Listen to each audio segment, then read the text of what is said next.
Hey guys, welcome to the 27th lecture of the chapter Photosynthesis in higher plants. I am Harish Kumar और इस lecture में हम factors affecting photosynthesis का last part पढ़ेंगे, part 3। और इसके बाद ये चैप्टर हमारा हो जाएगा समाप्त, क्योंकि ये लास्ट लेक्चर है इस चैप्टर का। चलो लेक्चर शुरू करते हैं। तो पिछले लेक्चर में हमने लाइट के बारे में पढ़ा था कि लाइट कैसे फोटोसिंथेसिस प्रोसेस को, फोटोसिंथेसिस के रेट को अफेक्ट करता है, लाइट किस तरीके से। इस लेक्चर में हम पढ़ेंगे कार्बन डाइऑक्साइड जो फैक्टर है ये किस तरीके से अफेक्ट करता है फोटोसिंथेसिस को। तो ध्यान से सुनिएगा। Carbon dioxide is the major limiting factor for photosynthesis. याद कीजिए, मैंने आपको कहा था कि एक जंगल है, फॉरेस्ट है। फॉरेस्ट में सारे फैक्टर्स नॉर्मल है। अगर सारे फैक्टर्स नॉर्मल कर दिया जाए, वाटर का, लाइट का, ठीक, टेम्परेचर का, तो जो CO2 होता है ना, वो हमारा इन जनरल लिमिटिंग फैक्टर होता है। In general if all the factors are normal, सारे फैक्टर्स को नॉर्मल कर दो तो CO2 जो है वो बचेगा हमारा और वो लिमिटिंग फैक्टर होगा। लिमिटिंग फैक्टर होगा, मैंने आपको समझाया था लिमिटिंग फैक्टर क्या होता है, राइट। तो in general if all the factors are normal then CO2 is the limiting factor. इस चीज को आप इस लेक्चर के एंड तक अच्छे से समझ जाओगे। देखिए, the concentration of CO2 is very low in atmosphere. अगर आप देखो ना तो इन जनरल जो हमारा कंसेंट्रेशन है CO2 का इस एटमोस्फेयर में, इन्वायरमेंट में, वो कम होता है, is very low in atmosphere, between 0.3 and 0.4%। इतना ही CO2 का कंसेंट्रेशन होता है एटमोस्फेयर में, तो हम कहते हैं कि CO2 कंसेंट्रेशन जनरली लो होता है। 0.03% का मतलब 300 micro per litre to 400 micro per litre हमारा कंसेंट्रेशन होता है CO2 का, जो कि लो है। अगर आप इसे इंक्रीज कर दो ना, इंक्रीज इन कंसेंट्रेशन, देखिए C3 प्लांट्स, ठीक है, C3 प्लांट्स को अगर अच्छे से फोटोसिंथेसिस करना है तो इनका जो कार्बन डाइऑक्साइड का रिक्वायरमेंट होता है ना, वो होता है 0.05% कंसेंट्रेशन। इन्वायरमेंट में नॉर्मल कितना है, 0.03 से लेके 0.04%, यानी कि 300 से 400 माइक्रोलीटर के बीच में क्या होता है, कंसेंट्रेशन होता है CO2 का एटमोस्फेयर में। लेकिन जो C3 प्लांट्स होते हैं, C3 प्लांट्स जिनके अंदर कैल्विन साइकिल चलता है, और कैल्विन साइकिल के दौरान, डार्क रिएक्शन के दौरान, आपको पता है CO2 का इस्तेमाल होता है। CO2 जाके रूबिस्को से जुड़ता है। तो जो C3 प्लांट्स होते हैं ना, अगर उनमें अच्छा से फोटोसिंथेसिस चलना है तो उन्हें 0.05% कंसेंट्रेशन ऑफ CO2 की जरूरत होती है। तो इस पे ये अच्छे से फोटोसिंथेसिस कर पाते हैं, ठीक। तो आप बताइए C3 प्लांट्स के लिए इन जनरल CO2 एक लिमिटिंग फैक्टर हो गया कि नहीं हो गया।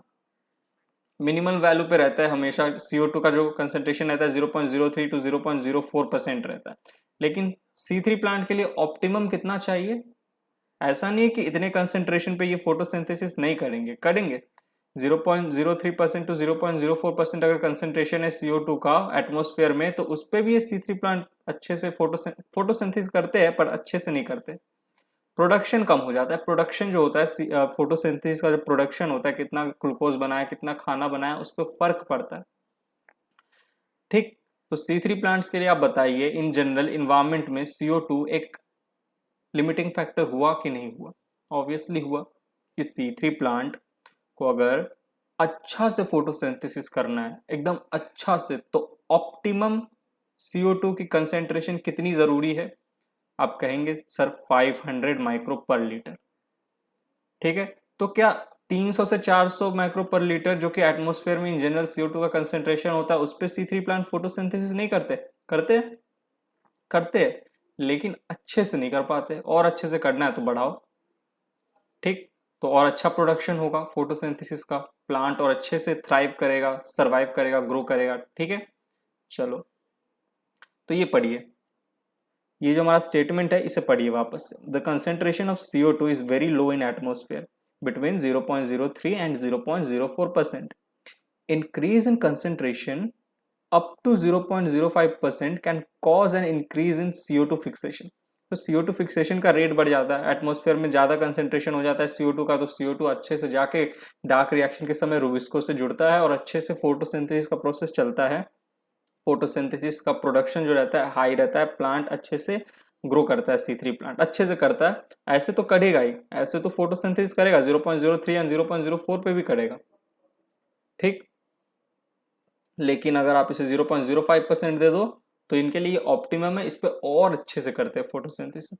बट अगर आपने इससे भी आगे कर दिया ना 0.05%, beyond this level, beyond this, इस लेवल के बियॉन्ड और बढ़ा दिया, the levels can become damaging over longer period. अगर आपने इससे भी ज्यादा CO2 दे दिया, कोई भी चीज ऑप्टिमम तक सही है, आप जिसकी उसकी जरूरत है, जितने पे वो अच्छे से परफॉर्म करेगा उतना दो।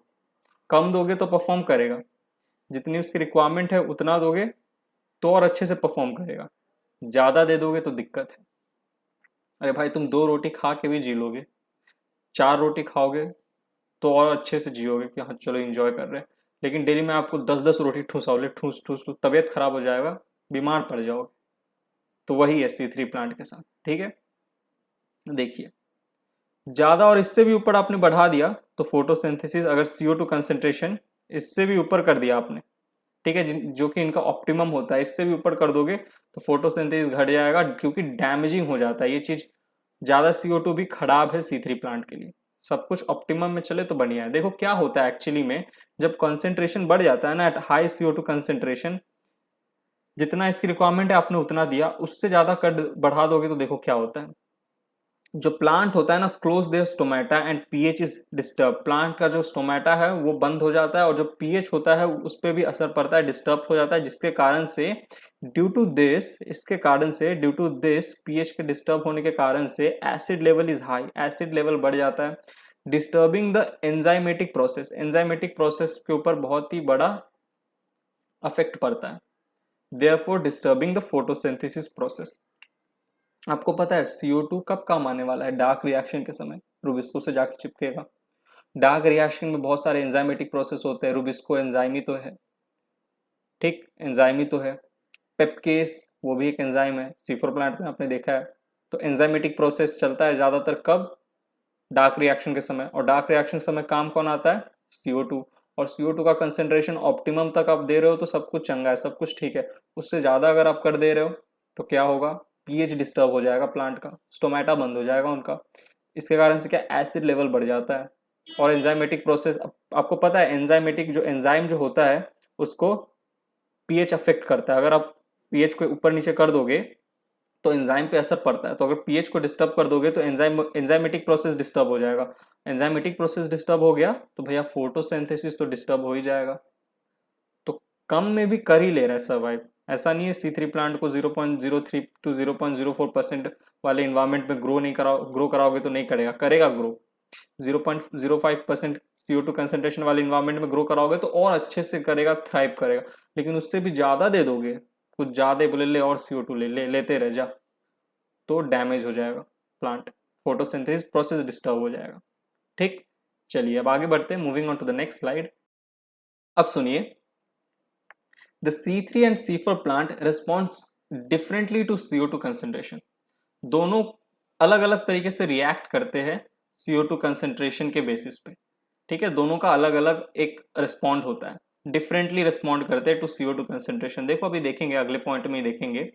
Eight low light condition neither group response to high CO2 condition. अगर आप एक प्लांट पे कम लाइट गिराओगे, लो लाइट, ठीक है, आप C3 पे और C4 प्लांट पे अगर आप लो लाइट गिराओगे तो दोनों में लाइट रिएक्शन ढंग से चलेगा क्या? लाइट रिएक्शन के लिए जरूरी है लाइट। अगर आप लो लाइट गिरा रहे हो, लो लाइट कंडीशन में दोनों प्लांट प्रेजेंट है C3 C4, ठीक है, इन जनरल C3 C4 कोई भी प्लांट प्रेजेंट है, उसके ऊपर लाइट कम गिराओगे तो लाइट रिएक्शन ढंग से चलेगा क्या? नहीं चलेगा।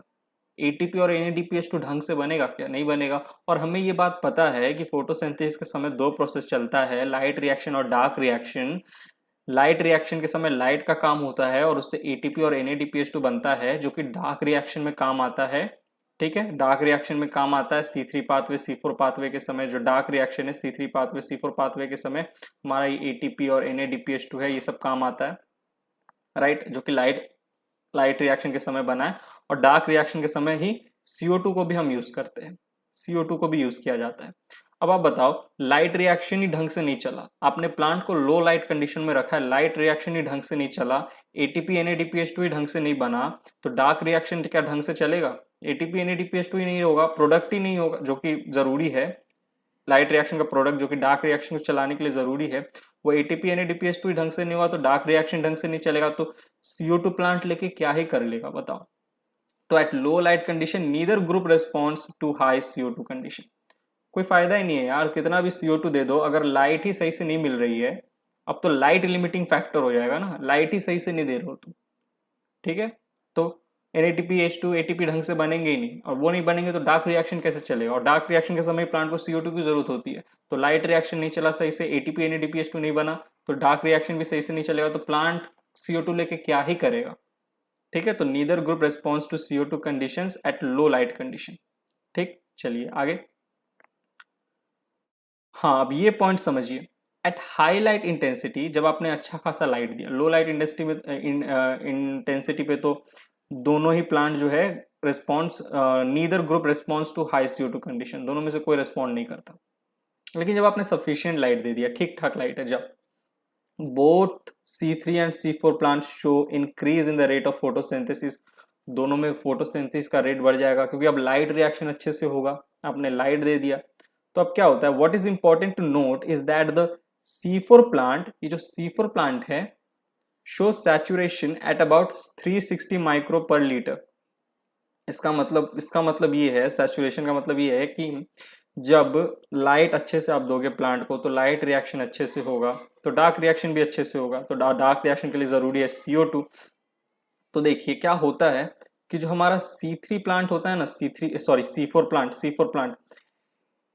सैचुरेशन मतलब सफिशियंट है इनके लिए, 360 micro per litre CO2 concentration sufficient है, मतलब 0.03%, 0.03% जो CO2 का कंसेंट्रेशन है C4 प्लांट के लिए सफिशियंट है, इतने में आराम से वो फोटोसिंथेसिस कर लेते हैं, इनके लिए ऑप्टिमम है। 360 मतलब 0.03% भी समझो ना, ठीक है। और हमें पता है इन जनरल एटमॉस्फेयर में कितना CO2 होता है, अभी मैंने आपको पिछले स्लाइड में दिखाया था 0.03 से 0.04, यानी कि 300 माइक्रोलीटर से 400 माइक्रोलीटर के बीच में एटमॉस्फेयर में तो CO2 अवेलेबल रहता ही है। और C4 प्लांट जो होते हैं ना, इनका ऑप्टिमम है 360, तो इनके बीच में ही आया ना, तो C4 प्लांट को तो कोई दिक्कत नहीं है, वो तो नॉर्मल एटमॉस्फेरिक CO2 कंसेंट्रेशन है, उसमें उसका जो सफिशियंट होता है, जितना उसको चाहिए होता है, वो अपना सैचुरेशन उसको आ जाता है, सैचुरेशन एट अबाउट 360, मतलब उसके लिए सफिशियंट है। एटमॉस्फेरिक CO2 में जितना, एटमॉस्फेयर में जितना CO2 कंसेंट्रेशन है ना, इसके लिए सफिशियंट है C4 प्लांट के लिए। लेकिन जो C3 प्लांट होते हैं ना, response to increased CO2 concentration and saturation is seen only beyond 450 microlitre. लेकिन ये जो हमारे प्यारे से C3 प्लांट है, मैंने अभी आपको बताया 450 माइक्रोलीटर मतलब क्या, 0.045%, बियॉन्ड बोला है तो ज़्यादा से ज़्यादा 0.05%, तो 0.05% तक अगर आप इनको CO2 कंसेंट्रेशन दोगे तब इनके लिए सफिशियंट होगा, तब सैचुरेशन देखने को मिलेगा। यानी कि C4 प्लांट के लिए सफिशियंट CO2 कंसेंट्रेशन कितना है, 360 माइक्रोलीटर, यानी कि 0.03%, और एटमॉस्फेयर में तो इतना होता ही है, 0.03 से 0.04% नॉर्मल होता ही है। लेकिन जो हमारा C3 प्लांट है, इनको ज़्यादा चाहिए, इनको कितना चाहिए, इनको चाहिए, thus the current availability of CO2 level is limiting to the C3 plant, ज़्यादा चाहिए, लेकिन एटमॉस्फेयर में कितना है, इतना है। तो इसी कारण से इन जनरल जब हम देखोगे ना, इन जनरल, अगर मैंने आपको पहला पॉइंट क्या समझाया था, मैंने बोला था ना कि इस संसार में अगर सारे फैक्टर को नॉर्मल कर दो प्लांट के लिए, लाइट, H2O, टेम्परेचर, तब भी लिमिटिंग CO2 ही रहता है। क्यों रहता है अभी आपको समझ में आ गया होगा, क्योंकि C3 प्लांट के लिए सफिशिएंट CO2 कंसेंट्रेशन कितना है, 0.05%, पर एटमॉस्फेयर में तो 0.03 से 0.04% CO2 का कंसेंट्रेशन रहता है। तो अब बताओ C3 प्लांट के लिए लिमिटिंग हो गया कि नहीं हो गया, हो गया, CO2 लेवल लिमिटिंग हो गया in general. Thus the current availability of CO2 levels is limiting to the C3 plants. I hope आपको वो पॉइंट अच्छे से समझ में आएगा। मेरा बोलने का मतलब क्या है, मैं शॉर्ट में आपको बोल देता हूँ। एटमॉस्फेयर में CO2 कंसेंट्रेशन कितना होता है, 0.03% टू 0.04%।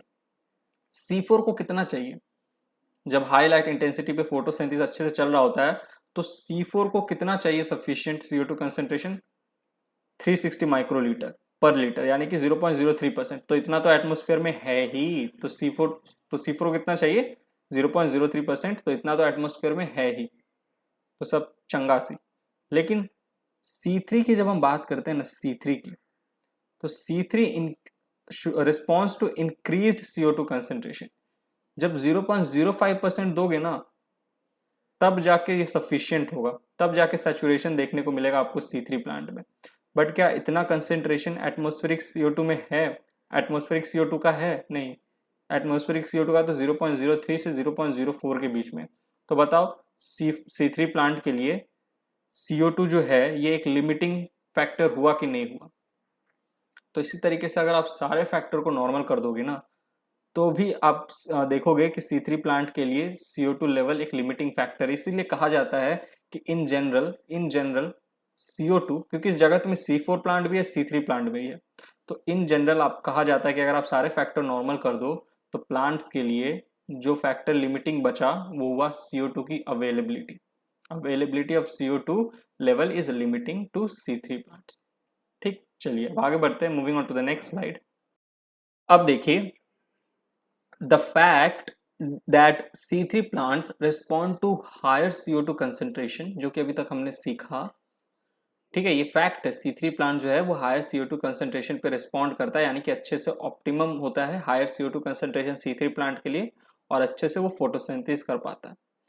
तो the fact that C3 plant respond to higher CO2 concentration by showing increased rates of photosynthesis leading to higher productivity has been used for some greenhouse crops such as tomatoes and bell pepper। इस point को समझेंगे, हमें एक चीज पता चल गई है कि C3 प्लांट के लिए क्या जरूरी है, हायर CO2 कंसेंट्रेशन 0.05%, उतना एटमॉस्फेयर में नहीं है, एटमॉस्फेयर में 0.03 से 0.04%। तो अगर C3 प्लांट को आप हायर CO2 कंसेंट्रेशन दोगे तो इंक्रीज रेट ऑफ फोटोसिंथेसिस देखने को मिलेगा, ठीक है, अच्छा खासा फोटोसिंथेसिस देखने को मिलेगा C3 प्लांट में, और उनका हायर प्रोडक्टिविटी होगा, प्रोडक्टिविटी ज़्यादा होगा।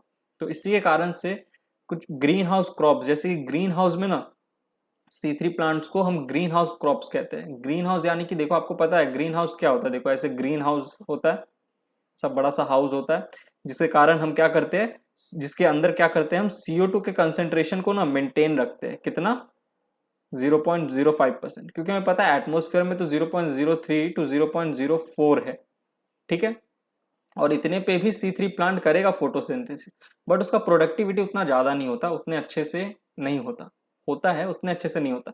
अगर आप ये 0.05% कंसेंट्रेशन दे दो CO2 का C3 प्लांट को, तो बड़े अच्छे से C3 प्लांट फोटोसिंथेसिस करेंगे, प्रोडक्टिविटी बढ़ जाएगा यार, राइट। तो हम क्या करते हैं, एक हाउस बनाते हैं, ग्रीन हाउस, ठीक है, इसके अंदर हम क्या करते हैं, ऐसे छोटे छोटे प्लांट लगाते हैं, टमाटर के, टोमेटोस जो कि एक C3 प्लांट है, और बेल पेपर के, ठीक है, और फिर देखते हैं कुछ समय बाद इस घर के अंदर, ग्रीन हाउस के अंदर, टमाटर का प्रोडक्टिविटी अच्छा से हुआ, अच्छे अच्छे टमाटर आए हैं, राइट। बेल पेपर भी है, मैंने बस टमाटर का फोटो दिया। इसका मतलब क्या, जो प्लांट था हमारा टमाटर का, इसको जब हमने अच्छा CO2 कंसेंट्रेशन वाला इन्वायरमेंट दिया इस घर के अंदर, ग्रीन हाउस के अंदर 0.05%, तो हमारा जो टमाटर का पेड़ है बहुत अच्छा से फला फूला, पेड़ अच्छा से फलेगा फूलेगा, पौधा सॉरी, टमाटर का पौधा अच्छा से फलेगा फूलेगा, तो टमाटर भी उतने अच्छे अच्छे आएंगे, प्रोडक्टिविटी क्योंकि बढ़ जाएगा ना, ग्रीन हाउस क्रॉप है टमाटर, ठीक है, C3 प्लांट है, तो इससे हमने ग्रीन हाउस में रखा, तो इसको अच्छा इन्वायरमेंट दिया, अच्छा CO2 का इन्वायरमेंट दिया, 0.05% चाहिए तुझे, ले दे दिया, तो प्लांट का रेट ऑफ फोटोसिंथेसिस अच्छा होगा, तो हायर प्रोडक्टिविटी होगा, प्लांट अच्छे से बढ़ेगा, फलेगा फूलेगा, तो टमाटर भी अच्छे अच्छे आएंगे, ठीक है। तो इसी तरीके से क्या करते हैं हम, C3 प्लांट को क्या करते हैं, इन्हें हम ग्रीन हाउस क्रॉप्स कहते हैं, और इन्हें हम इस ग्रीन हाउस में उगाते हैं ताकि टमाटर की प्रोडक्टिविटी अच्छा मिले। और ये सिर्फ टमाटर के साथ है नहीं, बेल पेपर के साथ भी है। बेल पेपर बोले तो अरे वो होता है शिनचैन, देखे हो शिनचैन प्यारा, शिनचैन शिनचैन प्यारा प्यारा, तो शिनचैन को क्या पसंद नहीं है, क्या, शिमला मिर्च पसंद नहीं, तो मार्केट में जाते हो तो कभी कभी देखते हो कुछ शिमला मिर्च पीले रंग के है, कुछ शिमला मिर्च लाल रंग के है, तो उन्हें बेल पेपर कहते हैं, ठीक, उन्हें ही बेल पेपर कहते हैं। चलो moving on to the next slide. नहीं, एक और चीज है, रुको, एक और पॉइंट है, तो मैं भूल ही गया, इस स्लाइड में एक और पॉइंट है, they are allowed to grow in carbon dioxide enriched atmosphere that leads to high rate. अरे ये जो मैंने तुम्हें समझाया, इसी पॉइंट को मैंने यहाँ लिख दिया, ठीक है, दे आर अलाउड, यानी कि टोमेटोज और बेल पेपर जो कि ग्रीन हाउस क्रॉप है, C3 प्लांट है, इन्हें हम कार्बन डाइऑक्साइड एनरिच्ड मतलब अच्छा खासा कार्बन डाइऑक्साइड इन्वायरमेंट में एटमोस्फेयर में ग्रो करते हैं और हमें हायर यील्ड मिलता है, अच्छे अच्छे टमाटर मिलते हैं। देखो क्या सुंदर सुंदर बड़े बड़े अच्छे अच्छे ताज़ा ताज़ा टमाटर मिल रहा है। ठीक, चलिए अब बढ़ते हैं अगले स्लाइड की तरफ। Moving on to the next slide.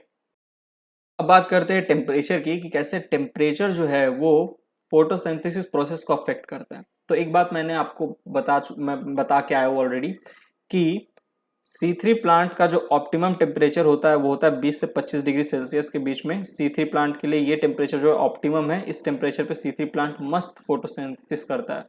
और C4 प्लांट जो है वो थोड़े हायर टेम्परेचर से अडेप्टेड है, हायर टेम्परेचर वाले रीजन पे अच्छे से फोटोसिंथेसिस करेंगे। तो अगर एक जगह का टेम्परेचर 30 से 40 डिग्री है तो वहाँ पे C4 प्लांट जो होते हैं वो अच्छे से थ्राइव करते हैं, अच्छे से ग्रो करते हैं, राइट। तो C4 प्लांट के लिए ऑप्टिमम टेम्परेचर क्या है, 30 से 40 डिग्री सेल्सियस, जहाँ और इस टेम्परेचर पे C4 प्लांट अच्छे से फोटोसिंथेसिस करेंगे। ठीक, अब आप सोच रहे हो कि सर टेम्परेचर किस तरीके से फोटोसिंथेसिस को अफेक्ट करता है, थोड़ा ये भी बता दो, क्योंकि ये एक फैक्टर है ना। तो ध्यान से सुनिए मेरी बातें।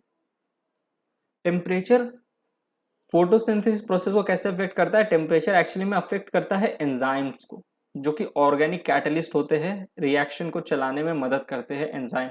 और आपको पता है कि जो डार्क रिएक्शन है it involves lots of enzymatic process. बिना एंजाइम के तो डार्क रिएक्शन शुरू भी नहीं हो सकता। C3 पाथवे, डार्क रिएक्शन का पाथवे, उसको शुरू करने के लिए रुबिस्को जरूरी है, एक एंजाइम है। C4 पाथवे को शुरू करने के लिए पेप्केज जरूरी है, वो भी एक एंजाइम है। ठीक है, तो टेम्परेचर क्या करता है, एंजाइम को अफेक्ट करता है। अगर टेम्परेचर का अफेक्ट एंजाइम के ऊपर हो गया तो एंजाइमेटिक प्रोसेस डगमगा जाएगा, एंजाइमेटिक प्रोसेस डगमगा जाएगा तो डार्क रिएक्शन डगमगा जाएगा, डार्क रिएक्शन डगमगा जाएगा तो फोटोसिंथेसिस डगमगा जाएगा, क्योंकि फोटोसिंथेसिस जो है उसको होने के लिए लाइट रिएक्शन और डार्क रिएक्शन दोनों होना जरूरी है। समझे बात को? देखो, the dark reaction being enzymatic are temperature control. ठीक है, डार्क रिएक्शन जो होता है वो एंजाइमेटिक होता है, राइट, इसीलिए टेम्परेचर कंट्रोल होता है। अगर आप टेम्परेचर को ऊपर नीचे कर दिए तो एंजाइम का फंक्शन ऊपर नीचे हो जाएगा, एंजाइम का फंक्शन ऊपर नीचे हो गया तो डार्क रिएक्शन ऊपर नीचे हो जाएगा, क्योंकि डार्क रिएक्शन में आप देखोगे ज्यादातर समय एंजाइमेटिक प्रोसेस आपको देखने को मिलता है। लेकिन जो लाइट रिएक्शन होता है ना, ये भी टेम्परेचर सेंसिटिव है, इन पे भी टेम्परेचर का अफेक्ट आता है लाइट रिएक्शन के दौरान, लेकिन ज्यादा नहीं। They are affected to a much lesser extent, ज्यादा अफेक्ट नहीं होता टेम्परेचर का लाइट रिएक्शन के समय, क्योंकि लाइट रिएक्शन के समय ज्यादा एंजाइमेटिक प्रोसेस नहीं होते। और टेम्परेचर किसको अफेक्ट करता है, एंजाइम को। अब भैया लाइट रिएक्शन के समय ज्यादा एंजाइमेटिक प्रोसेस हो ही नहीं रहा है, तो टेम्परेचर किसको ही अफेक्ट करेगा लाइट रिएक्शन के समय। तो इसीलिए लाइट रिएक्शन पे होता है एंजाइमेटिक प्रोसेस बहुत कम होता है, इसीलिए टेम्परेचर का अफेक्ट भी लाइट रिएक्शन पे बहुत कम होता है, to a much lower extent. ठीक, नेक्स्ट पॉइंट देखिए, the C4 plants respond to higher temperature. C4 plant higher temperature पे अच्छे से फोटोसिंथेसिस करते हैं, 30 से 40 डिग्री सेल्सियस, ठीक है, and show higher rate of photosynthesis, while C3 plants have a much lower temperature optimum। C4 plant के लिए ऑप्टिमम टेम्परेचर जो होता है वो कम होता है, 20 से 25 डिग्री सेल्सियस का होता है, जिसपे ये अच्छे से फोटोसिंथेसिस करते हैं। लेकिन C4 प्लांट के लिए ऑप्टिमम टेम्परेचर हायर होता है, ज़्यादा होता है। ठीक है, कितना होता है, 30 से 40 डिग्री सेल्सियस। अगला पॉइंट, the temperature optimum for photosynthesis of different plants also depends on the habitat that they are adapted to. अब एक प्लांट है जो 30 से 40 डिग्री वाले इन्वायरमेंट में, 30 से 40 डिग्री सेल्सियस वाले इन्वायरमेंट में अच्छे से फोटोसिंथेसिस करेगा, यानी कि मैं बात कर रहा हूँ उन प्लांट की जो कि गर्म हैबिटाट में क्या कहते हैं उग रहे हैं, जैसे कि रेगिस्तान के प्लांट। रेगिस्तान का टेम्परेचर ज़्यादा होता है, तो वहाँ पे जो प्लांट होंगे वो 30 से 40 डिग्री वाले सेल्सियस के इन्वायरमेंट को झेलने लायक होंगे, उस टेम्परेचर पे फोटोसिंथेसिस करने लायक होंगे, तो C4 प्लांट्स होंगे। ठीक, the temperature optimum for photosynthesis, अब C4 प्लांट के लिए ऑप्टिमम टेम्परेचर 30 से 40 डिग्री सेल्सियस है, तो वो कौन से इन्वायरमेंट में, कौन सा हैबिटाट में अडेप्टेड होगा, रेगिस्तान वाले इन्वायरमेंट में, रेगिस्तान वाले हैबिटाट में, राइट, जहाँ पे गर्मी ज़्यादा होगी, राइट। और जो हमारे C3 प्लांट है जो कि कम टेम्परेचर वाले जगहों पे अच्छे से उगते हैं, क्योंकि इनको कम टेम्परेचर पे ये अच्छे से फोटोसिंथेसिस करते हैं, तो आप कम टेम्परेचर वाले जगह पे आप C3 प्लांट को ज़्यादा पाओगे, क्योंकि C3 प्लांट कम टेम्परेचर वाले जगह पे हैबिटाट पे अच्छे से ग्रो करेंगे। क्योंकि इनका ऑप्टिमम टेम्परेचर ग्रोथ के लिए होता है 20 से 25 डिग्री सेल्सियस। तो आप जब हायर एल्टीट्यूड पे जाओगे पहाड़ों पे, वहाँ पे बेसिकली क्या होता है, ठंड होती है, टेम्परेचर कम होता है, तो आप C3 प्लांट्स को ज़्यादा पाओगे वहाँ पे। क्यों? क्योंकि देखो plants also depends on the habitat that they are adapted to. ठीक। Next point, tropical plants have a higher temperature. Tropical plants have higher temperature optimum. ठीक है, ज़्यादा टेम्परेचर पे जो ट्रॉपिकल प्लांट्स होते हैं ना, ट्रॉपिकल प्लांट्स, ट्रॉपिकल पहले तो आप ये समझो, ट्रॉपिकल क्लाइमेट पे ज़्यादातर समय गर्मी रहती है, बहुत कम समय ठंड होती है। ट्रॉपिकल क्लाइमेट की जब हम बात करते हैं तो गर्मी ज़्यादा होती है। तो ट्रॉपिकल रीजन में जो आपको ट्रॉपिकल प्लांट्स मिलेंगे वो कैसे टेम्परेचर पे अच्छा से ग्रो करेंगे? हायर टेम्परेचर में, क्योंकि उनके लिए हाई टेम्परेचर ऑप्टिमम है। तो tropical plants have a high temperature optimum. तो ज़्यादातर आपको C4 प्लांट्स देखने को मिलेंगे। Then the plants adapted to temperate climates. और टेम्परेट क्लाइमेट में जब आप जाओगे ना तो वहाँ ठंड थोड़ा ज़्यादा रहता है, टेम्परेचर कम रहता है, 20 से 25 डिग्री सेल्सियस वाले प्लांट आपको वहाँ ज़्यादा देखने को मिलेंगे, यानी कि C3 प्लांट आपको ज़्यादा देखने को मिलेंगे। बात समझ में आ रही है ना? टेम्परेट क्लाइमेट्स में थोड़ा ठंड ज़्यादा रहता है, गर्मी कम होता है। तो ठंड ज़्यादा रहता है उस रीजन में, उस क्लाइमेट में, तो आपको जो कम टेम्परेचर पे उगने वाले प्लांट है वो ज़्यादातर देखने को मिलेंगे। यानी कि 20 से 25 डिग्री सेल्सियस में कौन C3 प्लांट आराम से उग जाता है, तो C3 प्लांट आपको टेम्परेट क्लाइमेट्स में ज़्यादा देखने को मिलेंगे। ठीक। या फिर आप C3 प्लांट को टेम्परेट क्लाइमेट्स में ग्रो कराओगे तो अच्छे से ग्रो करेंगे, क्योंकि टेम्परेट क्लाइमेट्स के जो जगह है वहाँ पे क्या होता है, टेम्परेचर कम होता है, और टेम्परेचर कम होता है तो C3 प्लांट अच्छे से ग्रो करेंगे। लेकिन ट्रॉपिकल रीजन में आप जाओगे तो आप जब C4 प्लांट को ट्रॉपिकल रीजन में ग्रो कराओगे, तो C4 प्लांट एक ट्रॉपिकल प्लांट है, गर्मियों के जगहों पे अच्छे से उगता है, तो C4 प्लांट ट्रॉपिकल रीजन में, ट्रॉपिकल क्लाइमेट वाले रीजन पे अच्छे से ग्रो करेगा, क्योंकि ट्रॉपिकल प्लांट को हाई टेम्परेचर चाहिए, हाई टेम्परेचर पे वो ऑप्टिमम होता है। ठीक है, हाई टेम्परेचर ऑप्टिमम होता है और उस पर अच्छे से फोटोसिंथेसिस करता है C4 प्लांट। तो ट्रॉपिकल रीजन वाले एरिया पे आप C4 प्लांट को ग्रो कराओ, बहुत अच्छे से ग्रो करेंगे। ठीक। चलिए अब आगे बढ़ते हैं, moving on to the next slide. अब बात करते हैं हमारे लास्ट फैक्टर की जो कि फोटोसिंथेसिस प्रोसेस को अफेक्ट करता है, वो है वाटर। ध्यान से सुनिए। Even though water is one of the reactants in light reaction, पहले तो आप इतना समझो, वाटर जो है वो लाइट रिएक्शन का एक रिएक्टेंट है।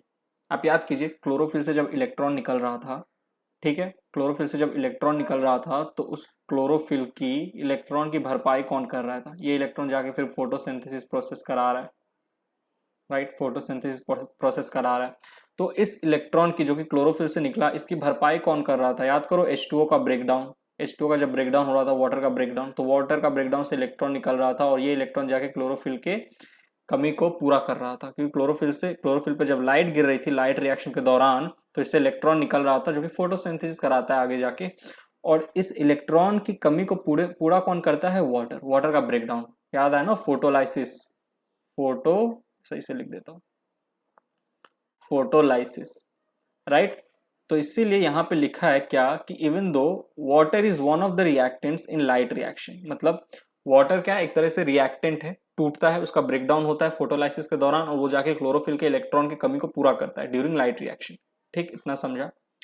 The effect of water as a factor is more through its effect on the plant, is more through its effect on the plant rather than directly on photosynthesis। ये ना NCERT ने ना बहुत, मतलब क्या बताओ आपको, ऐसी गजब लेवल की इंग्लिश लिखी है ना कि जब बच्चे पढ़ते हैं, स्टूडेंट पढ़ते हैं तो बोलते भाई कहना क्या चाहते हो, वो 3 इडियट्स वाला सीन, कहना क्या चाहते हो, वो वाला सीन हो जाता है। इतनी तगड़ी इंग्लिश लिख दी है ना, मैं इसको आपको एकदम सिंपल फॉर्म में समझाता हूँ। पहले आपने ये समझा ना कि water is one of the reactants in light reaction, water टूटता है फोटोलाइसिस के दौरान और उसका इलेक्ट्रॉन जाता है और क्लोरोफिल के इलेक्ट्रॉन को पूरा करता है। जब लाइट क्लोरोफिल पे गिरती है तो क्लोरोफिल का इलेक्ट्रॉन निकलता है, उसके इलेक्ट्रॉन की कमी को वाटर पूरा करता है, तो water is a reactants in the light reaction. आपने इतना समझा, अब इस पॉइंट को समझते हैं। देखिए, एनसीईआरटी ये कहने की कोशिश कर रही है ना कि हाँ वाटर जरूरी है, वाटर का अमाउंट जरूरी है फोटोसिंथेसिस प्रोसेस के लिए, वाटर अफेक्ट करता है फोटोसिंथेसिस प्रोसेस को। लेकिन इससे भी बेहतर आप ये कहो ना कि जो वाटर है वो ओवरऑल प्लांट को अफेक्ट करता है, तो ज्यादा सही होगा। एक वाटर एक प्रोसेस है जिसका नाम है फोटोसिंथेसिस, उसको अफेक्ट करता है, लेकिन आप और बेहतर तरीके से ये कहो कि वो जो वाटर है ना वो ओवरऑल पूरे प्लांट को अफेक्ट करता है। कैसे? आप देखो, आपके सामने एक प्लांट है, ये प्लांट, आप मुझे इस प्लांट को देख के बताओ कि इस प्लांट ये CO2 मिल रहा है कि नहीं मिल रहा है इस प्लांट को, जितना जरूरी है। आप कैसे बता पाओगे सर, हमें क्या पता इसको मिल रहा है कि नहीं मिल रहा, हम कैसे कह सकते हैं। आप बताओ इस प्लांट को ऑप्टिमम टेम्परेचर मिल रहा है कि नहीं मिल रहा, देख के, बस प्लांट को देख के आप बता पाओगे क्या? बोलोगे सर हम कैसे बताएं, ठीक, अब हमें क्या पता इसको सफिशिएंट अमाउंट ऑफ टेम्परेचर मिल रहा है या नहीं मिल रहा। आप ये बता पाओगे क्या इसको सफिशिएंट अमाउंट ऑफ लाइट मिल रहा है कि नहीं मिल रहा?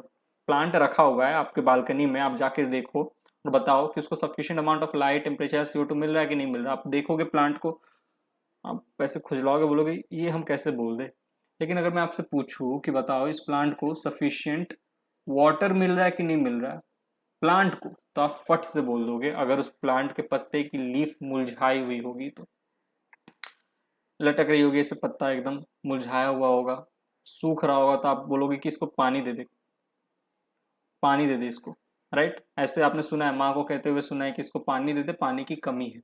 माँ कहती है ना, जब पत्ता मुरझाया रहता है, या पापा देखते तो बोलते तो पौधों को सही से पानी नहीं देता, कभी पापा बोलते तो पौधों को सही से CO2 के इन्वायरमेंट में नहीं रखता। ऐसे बोलते कभी पापा, ये बोलते हैं कि तू प्लांट को सही से टेम्परेचर के इन्वायरमेंट में क्यों नहीं रखता, ऐसा तो नहीं बोलते ना। तो जब मुरझाई हुई होती है, लीफ मुरझाई हुई होती है, तो हम देख के कह सकते हैं प्लांट को कि वाटर की कमी है, वाटर की कमी है, वाटर का इफेक्ट आ रहा है।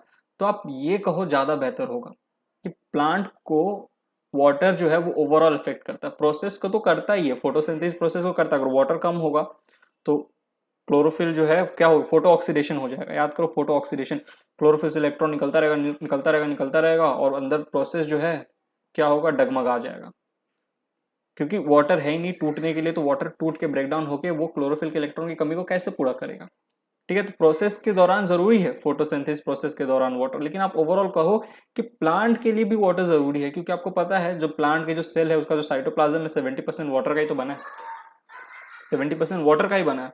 तो आप प्रोसेस को अफेक्ट कर रहा है वाटर, सही है, फोटोसिंथेसिस प्रोसेस को कर रहा है, लेकिन आप ओवरऑल अगर ये बोलो ना कि पूरे प्लांट को भी वाटर अफेक्ट करता है, वाटर की कमी, तो ये ज्यादा सही होगा। क्योंकि आपको पता है प्लांट के जो सेल्स है उनमें क्या, साइटोप्लाज्म, और cytoplasm consist of 70% of water. तो प्रोसेस को अफेक्ट कर रहा है, साथ ही साथ पूरे प्लांट को भी अफेक्ट करेगा। अगर पानी कम है तो लीफ ऐसे मुरझा जाएगा, ठीक है। आपको पता है प्लांट पानी कहाँ से लेता है, रूट से लेता है, राइट, रूट से लेता है। जाइलम टिश्यू होता है जो कि पानी का कंडक्शन करता है, ये सब चीजें आपको पता है।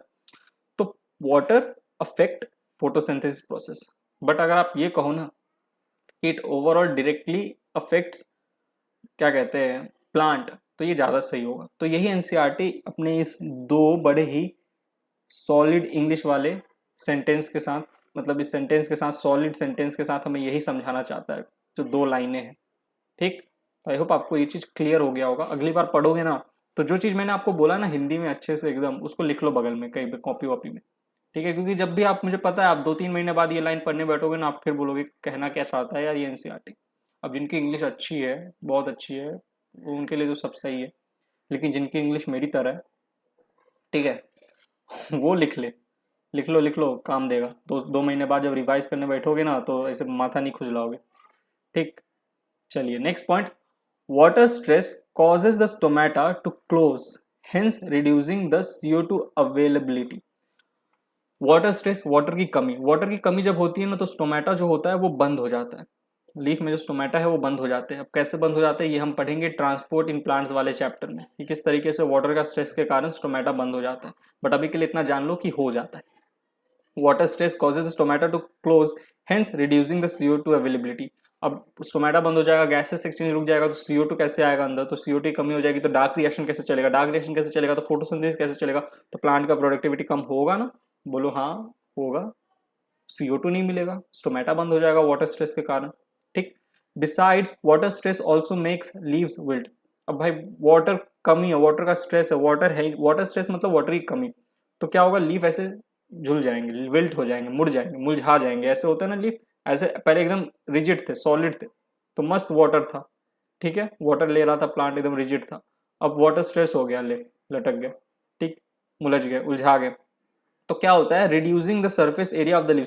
तो लीफ जब ऐसे था तो बताओ इसके ऊपर ज्यादा लाइट गिर रहा था, लेकिन इसको पानी की कमी हो गई, लीफ ऐसे मुरझा गया, तो बताओ आप लाइट का जो सरफेस एरिया था वो कम हुआ कि नहीं हुआ, लाइट पहले ज़्यादा सरफेस एरिया पे गिर रही थी लीफ की, अब कम पे गिरेगी, तो क्या होगा देखो, surface area of the leaf and therefore metabolic activity as well, तो मेटाबॉलिक एक्टिविटी पे अफेक्ट आएगा। बहुत सारी जो मेटाबॉलिक एक्टिविटी है जो लाइट के कारण चल रही है, लाइट रिएक्शन पे अफेक्ट आएगा, सही से लाइट नहीं मिलेगा क्योंकि सरफेस एरिया क्या हो गया, कम हो गया। तो ये पॉइंट को वापस से पढ़ लेते हैं। Water stress causes the stomata to close, hence reducing the CO2 availability. ठीक, besides water stress also makes the leaves wilt, ठीक है, मुरझा जाते हैं, जिसके कारण से सरफेस एरिया कम हो जाता है and their metabolic activity as well, metabolic activity कम हो जाता है। हम इंसान हैं, हम 2 दिन पानी ना पिए ना तो पूरा शरीर ऐसा लगता है कि क्या हो गया। मेटाबॉलिक एक्टिविटी, मेटाबॉलिक एक्टिविटी क्या होते हैं, मेटाबॉलिक एक्टिविटी वो सब रिएक्शंस होते हैं हमारे बॉडी में जो हमें लिविंग स्टेट में रखते हैं, हमें जिंदा रखते हैं। एक तरह से मान लो तो जो हमारा आत्मा है ना, आत्मा, वो ये मेटाबॉलिक प्रोसेस ही है। कहते हैं ना कि आत्मा को कोई देख नहीं सकता, आत्मा क्या, वो हमारा वो मेटाबॉलिक प्रोसेस ही है। जिस दिन रुक गया ना तुम खत्म, तुम्हारा शरीर खत्म। तो जो मेटाबॉलिक एक्टिविटी है ना, वही है जो तुमको जिंदा रख रही है, वही है जो तुमको लिविंग स्टेट में रख रही है। तो प्लांट में भी वैसे बहुत सारे मेटाबॉलिक मेटाबॉलिक प्रोसेस होते हैं, ठीक है, मेटाबॉलिक प्रोसेस होते हैं जो कि प्लांट को जीवित रखते हैं। और अगर पानी ढंग से ना मिले ना प्लांट को, हमें भी पानी नहीं मिलेगा तो हमें भी तकलीफ होगी, प्लांट को भी नहीं मिलेगा तो इनकी भी मेटाबॉलिक एक्टिविटी सही से नहीं चलेंगे। ठीक है, तो यहाँ पे हमने फैक्टर्स अफेक्टिंग फोटोसिंथेसिस पढ़ा, और यहाँ पे हमारा ये जो चैप्टर है, ये जो टॉपिक है और चैप्टर दोनों होता है समाप्त। चलो, तो मिलेंगे तुमसे अगले लेक्चर में, जहाँ पे मैं थोड़े बहुत MCQs जो है इस चैप्टर से रिलेटेड, फोटोसिंथेसिस से रिलेटेड जो भी हमने पढ़ा है उसके कुछ MCQ सॉल्व कराऊंगा। तो मिलते हैं अगले लेक्चर में। Bye, thank you, take care.